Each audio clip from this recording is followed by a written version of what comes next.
Magandang gabi po sa lahat. Um,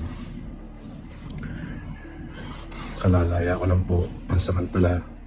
Maraming salamat po doon sa mga taong nagmalasakit at tumulong sa akin.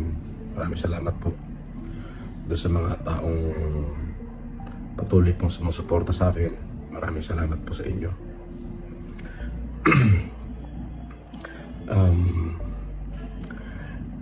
Medyo masakit lamang po yung pangyayari. Siyempre, sa parte ng aking mga anak ay talaga po masakit nga naman po na sa ganong kababaw po lang na kaso ako po ay para pong nahatulan na isang kriminal. Ako po ay may pagkakamali, maaari, at tama naman po yung ginawa nila na ako ay hulihin, sapagkat yun naman po ay bahagi ng kanilang trabaho. Ngunit po yung ako naman po ay ipinahiya nila na para bagang tinalupan na ho nila ako ng buhay. Opo, ay sobrang sakit po.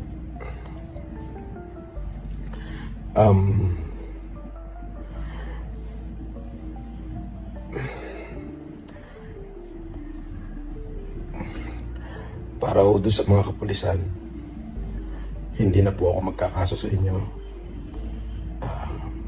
Pinagpapasuggest ko na lang ho.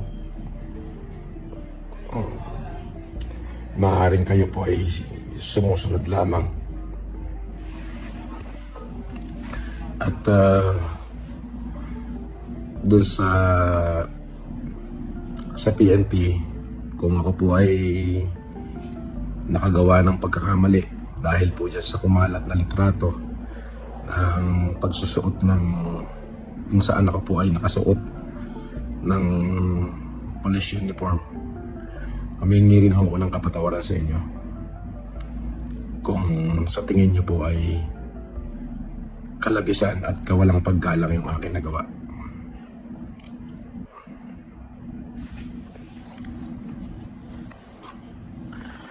At doon po sa mga patuloy na nagmahal sa akin, maraming salamat po.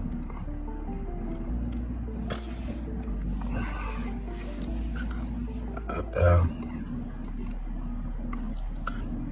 humihingi ako ng tawad sa mga taong na-offend ko. Mahirap hong isuko ang karapatan. Yung karapatang mabuhay, yung karapatang tratuhin ng tama. Hindi ko siya kayang isuko eh. Salamat din ako dun sa nagsimpatya sa akin. Maraming salamat po. At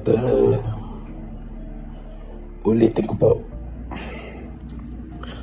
doon po sa mga miyembro ng kapulisan na naging kabahagi ho nung pagpapahiya ko sa akin, hindi na po ako magsasampa ng demanda sa inyo. Pinatawad ko na ho kayo. At sa PNP po, kung kayo po ay sa tingin nyo nakalabisan ho yung aking ginawa doon sa nakumakalat na pagsusuot ko ng uniforme, patawarin nyo ho ako. Wala ho akong masamang intensyon doon. At kung ano man ho yung karampatan na kaso o parusa na ipapataw nyo sa akin, ay haharapin at tatanggapin ko po. Para sa mga supporter ko,